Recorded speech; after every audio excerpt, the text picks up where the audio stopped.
My pleasure to be here. I have to apologize in advance. I'm not usually this pessimistic, but I have some warnings for you. The first is something that I'm sure everyone here knows, but something maybe we need to remind ourselves of. We as a nation are headed towards a cliff right now. An economic and social disaster like the world has never seen, and I'm not exaggerating. We cannot keep spending money the way we are. If we don't stop, we know what's going to happen. No economy is too big to fail. No government is too big to fail. We've seen every economy, every government that's gotten too big has always failed.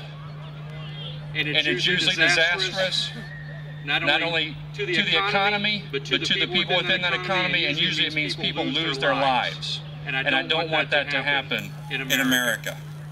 So it's up to us to figure out how to prevent that from happening. But right now, one of my concerns is, a lot of what I'm hearing lately is this concern of the fast track towards disaster in which we are, is that we need to slow things down. We need to move to the right a little bit. And I'm here to tell you folks, that's not good enough. We've come too far already. Slowing things down or moving to the right is not going to prevent this disaster that's approaching. We need to turn the car around and head back towards freedom. Because if we reach that cliff, it's not going to matter on what side of the road we are or how fast we're going, whether or not our foot's on the gas or on the brake. Once we reach that point, it's too late to turn back. And some folks say we've already come too far. I hope they're wrong. And the real danger is we don't know where that point is. We can't just pick a date and say, well, we have to slow things down before we get there. Or we can't look at some economic indicator and say, well, when this ratio reaches this point, we've gone too far and we need to turn back. We don't know when we need to turn back. And we also know we can't wait for the government to figure it out. We can't trust the politicians to turn it around because they always seem to lag behind what the public knows. So the dangers, the concerns that we feel now, the politicians aren't going to figure out. So we have to warn them repeatedly to stop doing what they've been doing and to turn the car around if they want to be part of the republic that we want to save. So how do we do that? That's a good answer. Throw all the bums out. I live in the 5th District, so I know one bum I'm anxious to see go. And for those of you who live in the 6th, I'm not going to say your congressman's a bum, but you have a better option that's going to be on the ballot in November. I expect you to look into that name also.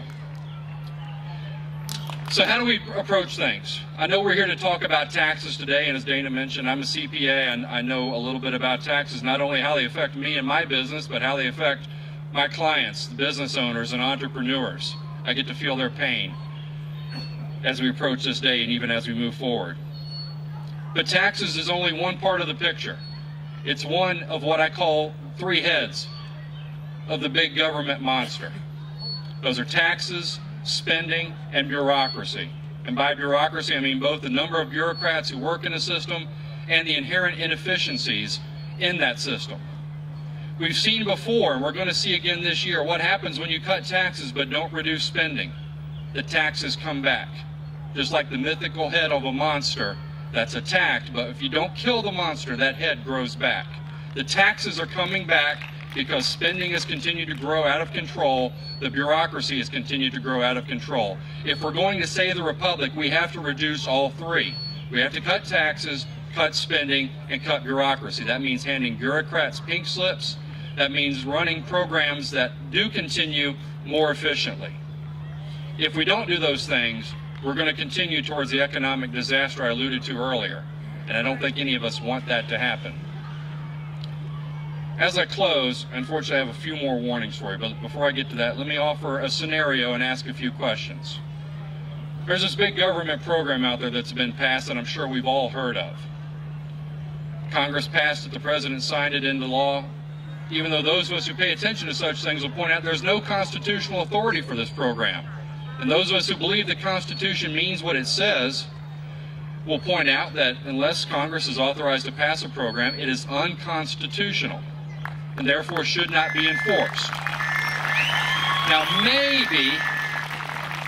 maybe if we vote the right people in office, this program can be repealed.